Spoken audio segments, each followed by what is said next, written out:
devons l'avouer, avant l'état de siège décrété par le gouvernement central est égal à après l'état de siège. En termes clairs, les tueries continuent, les massacres continuent, le droit à la vie est sérieusement mis à l'épreuve dans cette partie est du Congo en général et dans le nord Kivu et l'Ituri en particulier. Et nous pensons que l'état de siège est lamentablement échoué. Il est temps qu'il soit levé sans atermoiement, ni conditionnement, ni préalable aucun, de sorte qu'il soit dégagé une nouvelle politique de lutte contre l'insécurité persistante dans l'Est du Congo. Dans ce même chapitre, nous pensons aussi que la force est-africaine est une force de trop.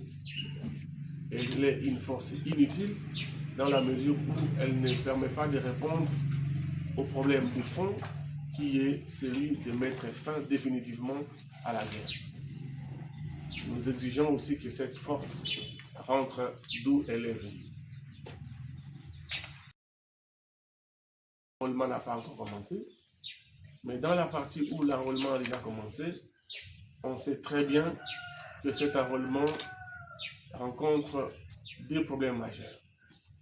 Le premier est d'ordre technique, c'est-à-dire que beaucoup d'appareils d'enrôlement tombent en panne,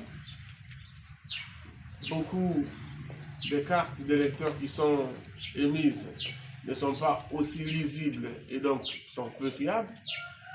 Et le deuxième problème, c'est le problème du timing. De sorte que nous ne sommes pas sûrs que tous les électeurs, c'est-à-dire tous les citoyens congolais en âge de s'enrôler, auront effectivement été enrôlés dans les délais impartis.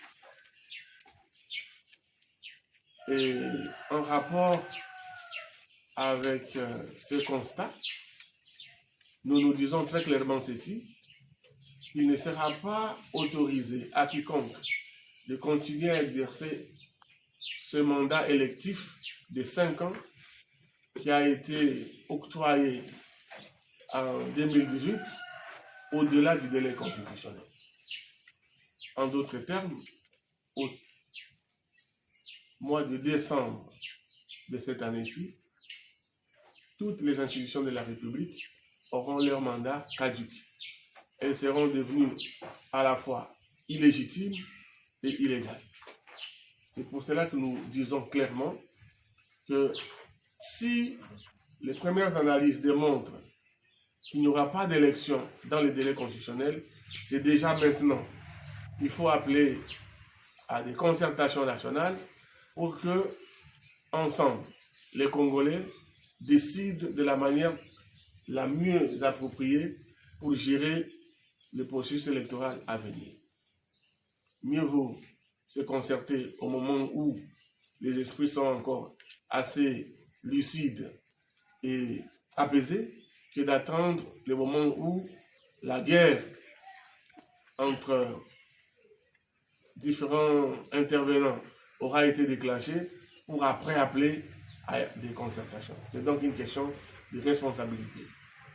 Au troisième point, et le dernier,